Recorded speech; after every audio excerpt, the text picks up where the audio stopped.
Jésus ne lui dit pas marche. On a lu le passage. Tout ce que Jésus a dit, c'est Talita Koumi. Jeune fille, lève-toi. Mais Jésus ne lui dit pas marche. Jésus ne lui dit rien d'autre, mais elle se met à marcher pour démontrer sa vie. Elle se met à marcher pour démontrer que la victoire sur la mort est effective. Amen. Pour dire que c'est pas quelqu'un qui a ouvert les yeux pour regarder, pour sourire et refermer. Elle s'est levée et elle est entrée pleinement dans sa victoire, a commencé à marcher. Est-ce que je parle à quelqu'un? À partir d'aujourd'hui, il ne faut pas que tu te lèves pour t'arrêter. Quand tu te lèves, il faut marcher. Je parle à quelqu'un. Il y a des gens qui sont à genoux, il y a des gens qui sont à terre. Mais quand ils se lèvent, quand on les aide à se relever, ils restent juste debout. Ils attendent encore que quelqu'un vienne leur dire marche. Ils attendent encore que quelqu'un vienne taper les pieds pour qu'ils commencent à le bouger. Non, il est temps maintenant. Quand tu n'attends pas qu'on te dise bouge, commence à bouger. Quand tu t'es levé, commence à marcher. Jeune fille, lève-toi. Jeune homme, lève-toi. Tu es resté peut-être longtemps trop assis. Tu es resté longtemps trop englouti par le monde des ténèbres. Tu t'es laissé trop longtemps affaissé. Tu t'es laissé trop longtemps dominé par certaines choses. Tu t'es laissé trop longtemps malmené par certaines situations. Amen.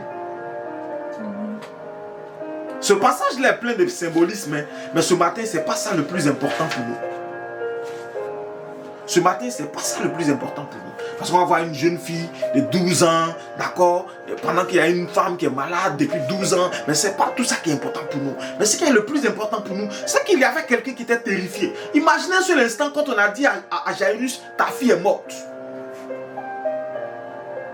Vous êtes là et puis on vient vous dire, ton fils est mort, mais ta fille est morte. Imaginez un peu ce que ça peut causer dans le cœur de cette personne. Imaginez combien de fois cette personne a pu être abattue. Imaginez combien de fois cette personne a pu plonger dans la dépression après. Imaginez combien cette personne-là peut être déstabilisée. Imaginez tout ce qu'il a pu traverser dans ce laps de temps pour arriver chez lui. Et même quand il partait, imaginez toutes les pensées qui trottaient dans son esprit. Imaginez toutes les questions qui se posaient. Donc je ne vais plus voir ma fille, mais je m'en vais avec Jésus. Mais le contrat, c'était de la réveiller, c'était de l'aider à guérir. Mais là, elle est morte. Est-ce qu'il va pouvoir le faire? Même s'il n'a pas pu le faire, quelle sera la suite? Donc je vais me retrouver seul avec ma vieille femme là. On ne peut plus faire d'enfants. Comment on va se débrouiller? Parce que s'ils pouvaient faire beaucoup, ils en auraient beaucoup. Mais la seule qu'ils avaient, c'était celle-là qui avait 12 ans. Donc depuis 12 ans, il n'y a pas eu d'autres enfants après. Est-ce que quelqu'un comprend le message? Peut-être même que la femme, elle était déjà monoposée. Mais comment on va faire pour la suite? J'ai se poser toutes ces questions.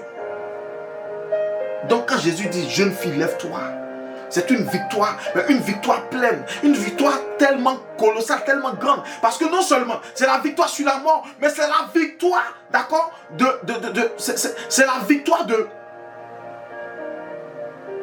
la joie sur l'angoisse que Jairus pouvait connaître.